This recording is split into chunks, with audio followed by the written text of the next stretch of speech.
Wise Words 2025 presents Roy Noel, aka Power. In the heart of Huddersfield's history, a revolution was brewing. The 1960s, a time of change, defiance, and unyielding demand for justice. Among the smoke and perennial struggles of a divided Britain stood a man whose name became synonymous with resistance, Roy Noel, better known as Power. From the volcanic hills of Grenada to the streets of Yorkshire, Power's journey symbolized the fight of a generation. While the world knew Malcolm X and Martin Luther King, Huddersfield had its own champion, a leader who dared to confront racism head-on, from police brutality to systemic exclusion. He didn't just challenge the status quo, he rewrote the rules. But this isn't just a story of protest and power.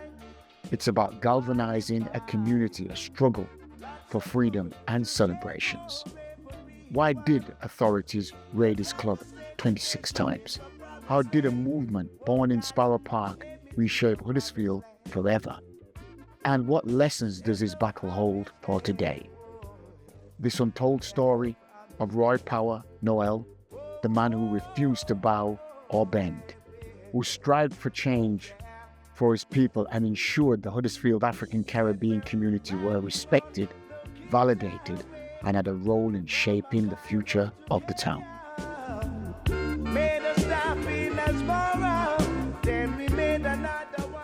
I was born in Grenada, a little island called Carriacou, just outside Grenada.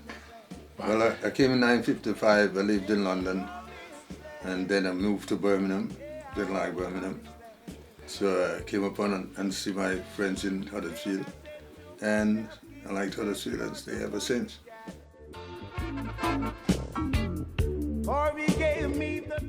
Wow. Boat.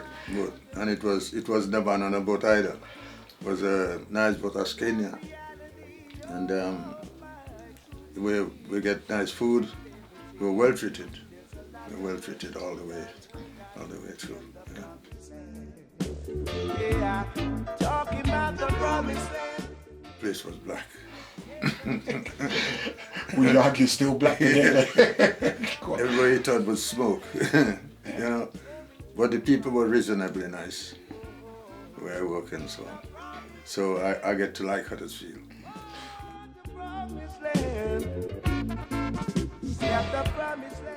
Well, you move into a place people don't know you. But where I work, you get to know people and so on, white folks. Mm-hmm. But you still have between them, you'll always have the people that didn't like black people being here. I'll give you a story where I used to work at Kingsmill Lane. This man called Jack, he called me Sambo. We were one nice day, really nice day. We were all sitting down and he called me Sambo, Monkey, and all that. And I was eating my sandwich and laughing while he's saying all this. And he went and sat down, and I called him back. I said, Jack, have you ever seen a monkey with hair like mine? He said, I don't know what you're talking about. But 2 weeks later, he came back, he said, I asked the teachers, went to the library, look at the encyclopedia, and so on and so on. He go on. He said, but all monkey have straight hair. I say, now you know who's the monkey. And it become my best friend for a long time. He died now. Anyway, see me in town, he come buy me a drink. Excellent. So we in Huddersfield didn't find it too harsh, but around us, unlike Bradford and Leeds and Manchester, it wasn't pleasant at all. It wasn't nice at all. Around West Yorkshire, we move around a lot. Yeah. A lot. We were young, and we moved around a lot. And you go to place like Dewsbury, and the reception was it wasn't nice. You would be called Sambo and all sorts. But I never get upset too much about how people call me. What upset me is when people put bricks in the way that you didn't get a job, or and things like that, where they stop you from maybe trying to advance yourself or even go to tech and try to put yourself forward or whatever, you know, because of the hierarchy was not nice at all.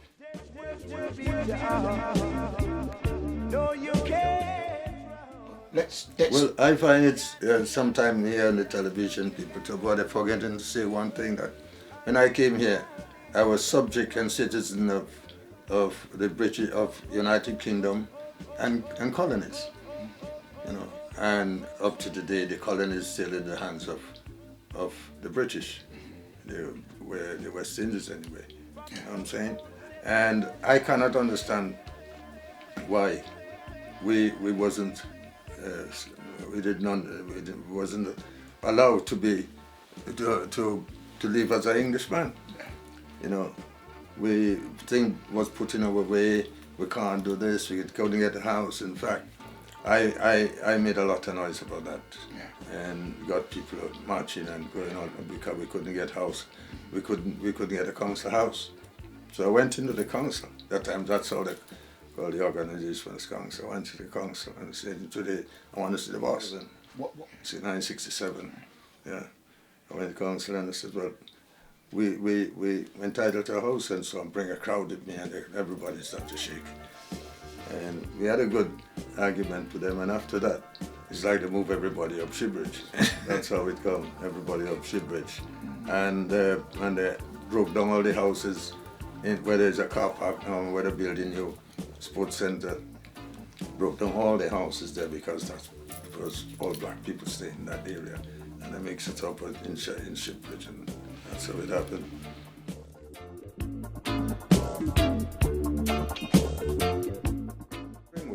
Springwood. That's where all the black people ended up, in Springwood. The area was just black.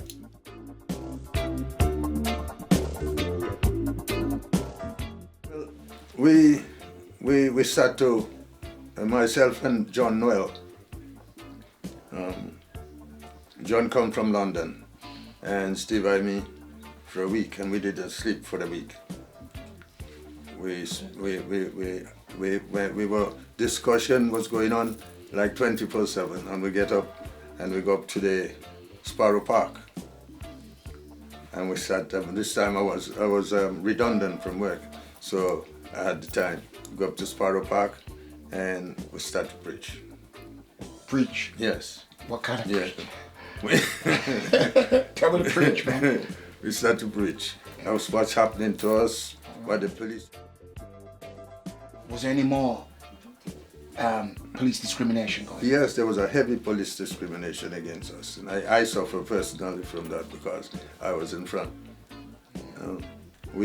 And then we formed this little organization. The office was my car. We used to gather by Sparrow Park, and the lads will come around, all the committee will come around, and we make the discussion what we'll do next and so on. And finally, we got a house on Grove Street, number 51 Grove Street, and we organized from 51 Grove Street and from the first Caribbean community center, Black People's Community Center. And we had Malilu was the council, or was the representative that time, I think, and he brought up some of the councillors. They come and see what we were doing. This time we were getting houses for people. We were getting things that happened to them. They'll come to us and we'll sort it out for them, the problems and so on. When I moved from Grove Street and then I got married and living up low houses. I used to have a queue every morning before I go to work, because at that time I had a club. So I used to have a queue outside there. They want to feel this sum, they want to understand what's happening to the children at school. And we had a good secretary as well, Lee Pinnock. She was brilliant. Absolutely brilliant. We actually go to the school and remove kids and take them back to Deaton School. Yeah, we did that a few times. Yeah. So 1957, 56, and upwards.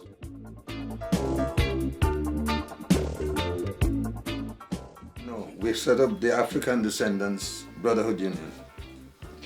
It's the papers that call us Black Power. You know what I'm saying? And why not? We're black. So there's no problem with that.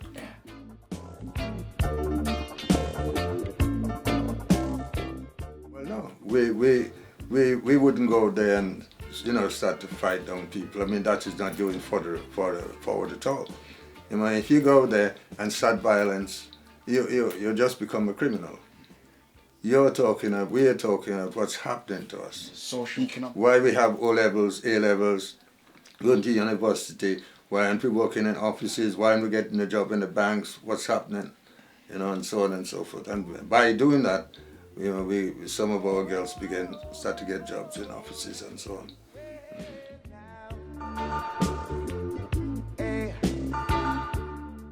The union was set up. Myself and my cousin John Noel was set up to unite us, because some of us being born here, we're become mixed race. You know, we want to know where we come from. That is beginning to teach the children where you come from. The African Brotherhood Union is saying that without organizing anything. It's saying that, and we begin to draw attention, the local authorities' attention, by using that word.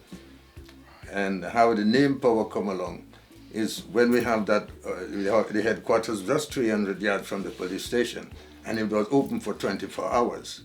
And one of the members said, well, if you could organize 300 yards from the police station, 24 hours, music playing, office open, everything's happening, you must be power.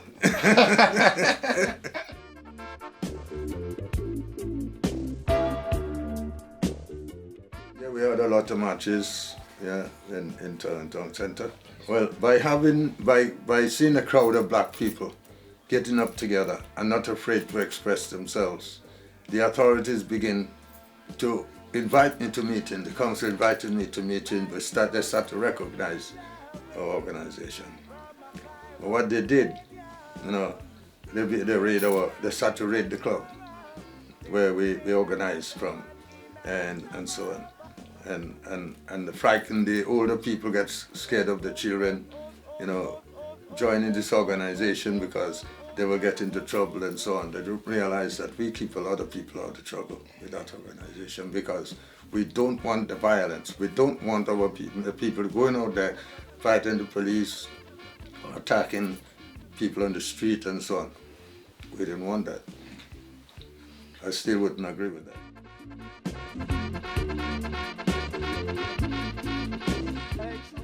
Well, they raided my club 26 times.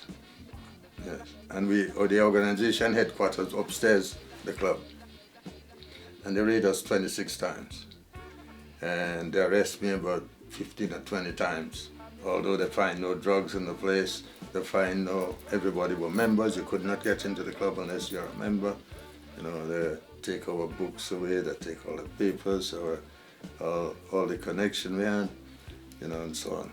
Did they return the papers? No, up to this day. They came and raided my house one time, and they didn't find the drugs in the club and nothing like that. They come raid my house, and the police organized and with the banks, and they robbed, they confiscate £8,000 of my money. Nothing to do with the club, with the organization, but they had to pressure me somewhere. I still haven't got the money. They came and raided this club, this house, and I think they was looking for the bank stubs. I had two accounts in the Northwest Bank, and the one that was for the club business, and so they took the stubs for that. So I can't really fight to get back my money. And besides that, they also take the route of the floorboard where we used to put the organization money, and take £5,000 off the organization. That was the organization's money in the upstairs in the office. We never get it back. Yeah. Never give us back the money.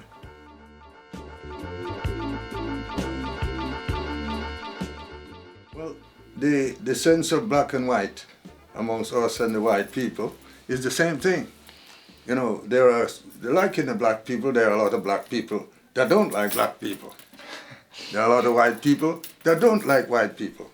Well, we come in the category where they don't like us because we're black. And that circumstances still exists. And it is spreading. It's spreading because with population becoming more, we're getting more Asians, you're getting more mixed race, and you get more black folks. So the fight is still faced, still there.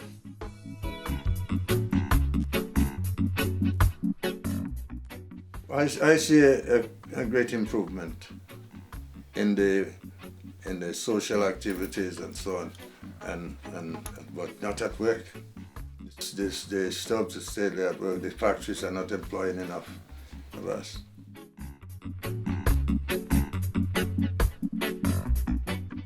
Well, one of the things with employment, for example, you know, that was happening yesterday is not happening as it was today.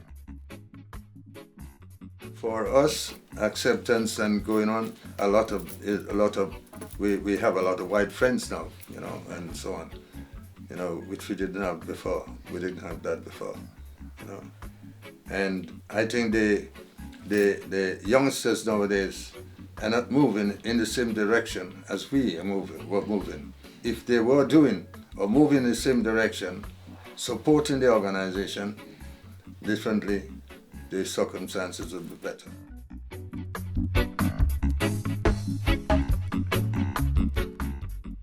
Our generation now see themselves like English, and they are not taking too much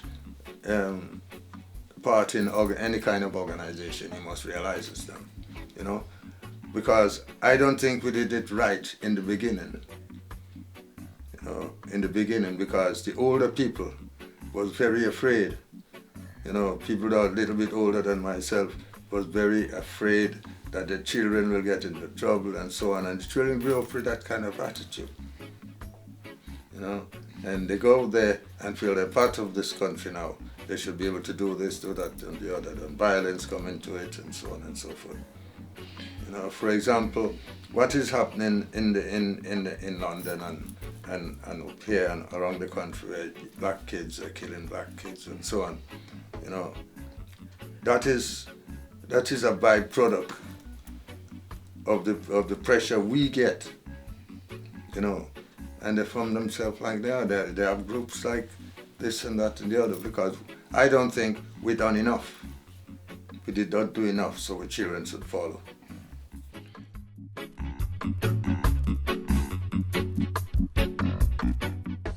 Yes, I think we're forgetting about the struggle. A lot of us, my age group, forget about the struggle. And young people are not taking it on.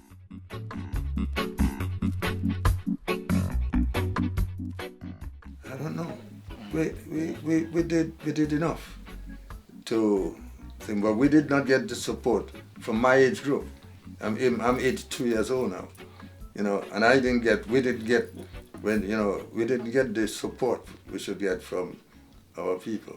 We get more support from the Asian people than we did get from the Afro-Caribbean people.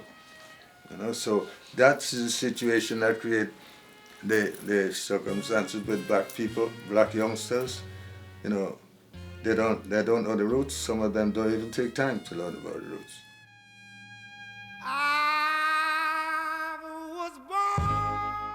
Well, over the years, and when we were running the organization especially, and they invited me to a meeting, that was just a sham sort of thing. You know, they just invited to say that we were there. No, but if anything important, were not invited. You know, and that spread through up to today. You know, enough of us is not getting involved with the council and so on because we don't trust the council. Well, they are the local authorities, and when we go to them and explain to them what's happening to us in the street, at work and so on, they did not take no notice. You know, Didn't take no notice. And more of us would have joined the Labour Party or the Conservative Party or whatever if we were accepted. Beyond the clouds, it's been a I think we should have our own organization, you know, whether we support, and then we could support who we want, whether we want to support the Liberals or the Labour Party. We have our own organization to sort that out, you know, so we could have our meeting, what is our problem, you know, and so on. We could say, well, we're in that party and we'll do this and we'll go and support. But we don't have to be a co-members, you know, we're just supporters. We'll vote for who we want to vote for. That freedom must always remain. He turned me down, and then I asked And because I think it's us that does support each other. We're not supporting ourselves when we have something happening. We're not supporting it. You know, if your Jamaican try to have a Jamaican national organization, and it just go flop. We're not sticking and teaching our children, because our children take over from where we live. But we're not pressuring enough, and we're not prepared to spend money on whatever, because it costs. You know, everything costs, because if you're going to run an organization, you have to have a permanent secretary, take all the phone calls and whatever. You know, you've got to have people that run about the country and have meetings here, there, or there, but it all costs money. And we didn't have the finance to carry on. I went to my little bitty brother, oh my little brother. We get a lot of support from Hague. Hague used to have a big meal just on Manchester Road, and they give us a lot of support. And even then, they give us support, but they didn't want nobody to know. Sort of thing, you know. We organized the carnival in 1957. Before in 1957, I organized the first carnival thing we have in Huddersfield, and carry on until 1973. You know, and then we get laid up by the way. So I don't like to be accused of money because money is not my thing. My thing is getting forward and doing the job for our people. Sacrifice you have to make, because I say, if you are not prepared to make the ultimate sacrifice for your women and children, you black men or us black men must not call ourselves men. You must be in a position to protect your women and children.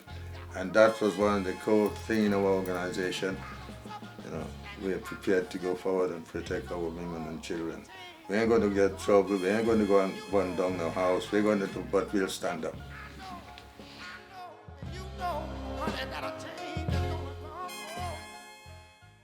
The issues is that most of the youngsters don't understand what carnival is all about. Carnival is not about money or getting paid for what you do. It's a cultural thing that is done by the community. But when the Cockleys start to decide to give us some help, financial help, I went to that meeting. Remember, we used to do it for nothing, and we're prepared to carry on doing it for nothing. Council giving us some help to buy costume and whatnot. And the gentleman called Errol Bob get up in the crowd and said, if it was, I'm in charge of that, me personally talking, if I'm in charge of that, the money would not be used for the right purposes. And then I resigned from the committee and never take no part in the carnival again from that day. Wrong. And right now what is wrong is the people that run in the carnival looking forward to get paid for doing what they're doing. And carnival is not that. The finance that left over after carnival is put into the bank for the next year. What you get out of carnival, the group will have a big party after the carnival, and the rest of the money goes into the bank for the next carnival. It's not for pay. Nobody should get paid for running the carnival. Nobody.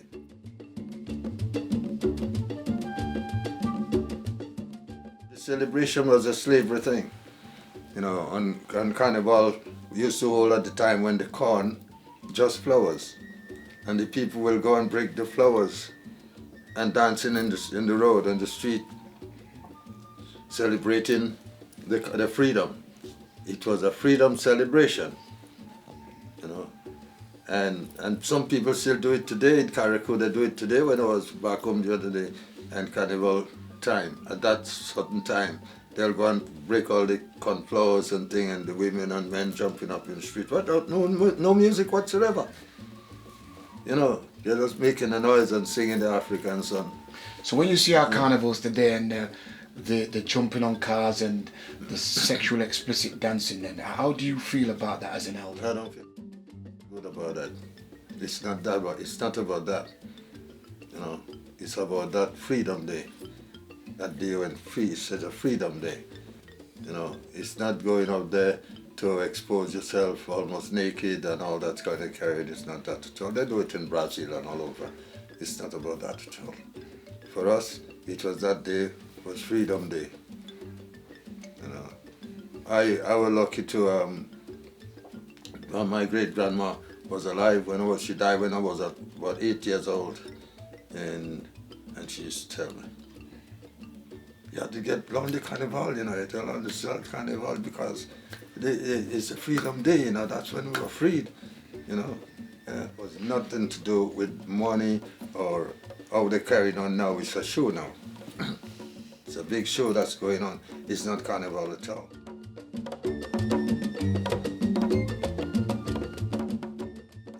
Well, it's a bit vague because they don't advertise it enough, and we are not taking enough part in what is happening because we don't have no organization to organize the things that's for Black, you know, for Black History Month.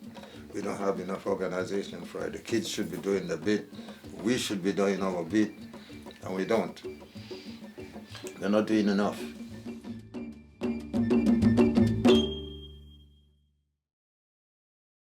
Well, I don't think most of the Black leadership is Black enough for me. They're not Black enough. No. And what's Black enough for you? Well, I'm a Malcolm X fan. Carve behind yourself. Yeah. That's what's Black enough for me.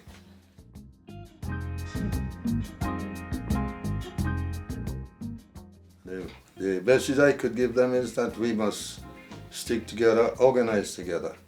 You know, join organization. Go forward among the people, talk to the people, talk to the youngsters. Let them know what happened yesterday because most of them don't. And I think we'll have a better future.